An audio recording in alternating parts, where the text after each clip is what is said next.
एक vector space है जिसमें 3x3 मैट्रिसेस बिलोंग करते हैं और जिनकी एंट्री कॉम्प्लेक्स एंट्रीज है ओवर द रियल फील्ड। तो आपको W1 और W2 यहाँ पर डिफाइन कर रखे हैं। आपको इन दोनों सब स्पेस के सम की डायमेंशन फाइंड आउट करनी है, यानी कि हमें फाइंड आउट करना है dimension of W1 plus W2, और इसको हम एक फॉर्मूले की हेल्प से निकाल सकते हैं। Dimension of W1 plus dimension of W2 minus dimension of intersection of W1 with W2। इस फॉर्मूले की हेल्प से हम सम के डायमेंशन निकालेंगे। तो सबसे पहले हमें W1 और W2 के डायमेंशन निकालने हैं। तो W1 की डायमेंशन निकालने के लिए हम एक एलिमेंट को इन जनरली कंसीडर कर लेते हैं जो W1 में बिलोंग करता है। तो सिंपल सी बात है, वो जो मैट्रिसेस होगा एलिमेंट वो 3x3 साइज का होगा। और यहाँ पर अगर आप देखें जो W1 की कंडीशन है A equals to A conjugate transpose, यानी कि जो मैट्रिक्स है वो हर्मिशियन मैट्रिक्स है और हर्मिशियन मैट्रिक्स की जो डायगोनल एंट्रीज हैं वो रियल नंबर्स होती हैं। तो यहाँ पर 3 रियल वैल्यूज होंगी। अब जो अबव द डायगोनल और below the diagonal entries same होती हैं। तो सबसे पहले हमें यहाँ पर एक सेकंड रो में, ये सेकंड रो है तो एक नॉन जीरो एंट्री मिलेगी और 2 non zero entry first row में मिलेगी।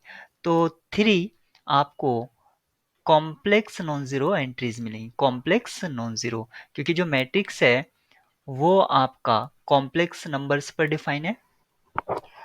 किसी भी कॉम्प्लेक्स नंबर को हम a plus B iota type से लिख सकते हैं, यानी कि यहाँ पर a और b ये जो हम चूज कर रहे हैं कॉम्प्लेक्स नंबर को राइट करने के लिए, ये हम रियल फील्ड से ले रहे हैं।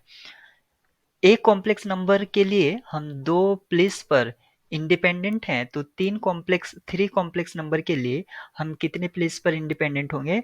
6 प्लेस पर। और यहाँ पर 3 और थे जो कि डायगोनल एलिमेंट्स थे, तो 6 प्लस 3 यानी कि 9 प्लेस ऐसे हैं जहां पर हम इंडिपेंडेंट हैं। तो W1 की जो डायमेंशन है वो आपकी 9 हो जाएगी। अब ठीक इसी तरह से हम dimension of W2 find out करेंगे। W2 के डायमेंशन फाइंड आउट करने के लिए जो यहाँ पर W1 का एलिमेंट है उसमें, यानी कि मैट्रिक्स है, उसका ट्रेस 0 है। तो एक मैट्रिक्स कंसीडर कर लेते हैं 3x3 साइज का जिसका ट्रेस 0 है। तो अगर मैं ये मान लेता हूँ कि Z1 Z2 Z3 ये 3 आपके कॉम्प्लेक्स नंबर्स हैं, Z1 plus Z2 plus Z3 equals to 0, क्योंकि ये ट्रेस की कंडीशन दे रखी है। यहाँ से मैं क्या लिख सकता हूँ? Z1 equals to minus of Z2 plus Z3। इस तरह से कोई एक एंट्री इन तीनों में से Z1 Z2 Z3 में से डिपेंडेंट है। और एक कॉम्प्लेक्स नंबर को लिखने के लिए मैं इंडिपेंडेंट हूं 2 प्लेस पर, जैसे कि आपने पहले समझा था। इस तरह से टोटल एंट्री यहाँ पर इस मैट्रिक्स में कितनी होंगी? 9 होंगी। टोटल एंट्री 9 होंगी, लेकिन एक डिपेंडेंट है, तो टोटल इंडिपेंडेंट एंट्री कितनी हो गई है? 8। टोटल 8 इंडिपेंडेंट हो गई है। तो यहाँ पर हम A2 इज 16 प्लेस पर हम इंडिपेंडेंट होंगे, जहाँ पर कोई भी रियल नंबर की हेल्प से हम कॉम्प्लेक्स एंट्रीज को लिख सकते हैं। इस तरह से डायमेंशन ऑफ W2 आपकी 16 हो जाती है। डायमेंशन ऑफ W1 आपकी 9 और डायमेंशन ऑफ W2 16। अब हमें चाहिए डायमेंशन ऑफ इंटरसेक्शन। इंटरसेक्शन में अगर कोई एलिमेंट हम कंसीडर करते हैं तो वो W1 और W2 की प्रॉपर्टीज को सेटिस्फाई करेगा। मान लीजिए A कोई मैट्रिक्स है जो W1 इंटरसेक्शन W2 में बिलोंग करता है, तो यहाँ पर A equals to A conjugate transpose ये भी प्रॉपर्टी फॉलो होगी, और trace of A equals to 0 ये प्रॉपर्टी भी फॉलो होगी। दोनों ही प्रॉपर्टी को अगर वो फॉलो करता है तो हम मैट्रिक्स ए को इस तरह से कंसिडर कर सकते हैं, इसका साइज होगा 3x3। यहाँ पर जो एंट्रीज हैं वो कॉम्प्लेक्स एंट्रीज हैं, सबसे पहले हर्मिशन होने के लिए यहाँ पर रियल एंट्रीज आएंगी, रियल एंट्रीज, लेकिन ट्रेस जीरो होने के लिए यहाँ पर a plus B plus C equals to zero, इसका मतलब हुआ a equals to B plus C.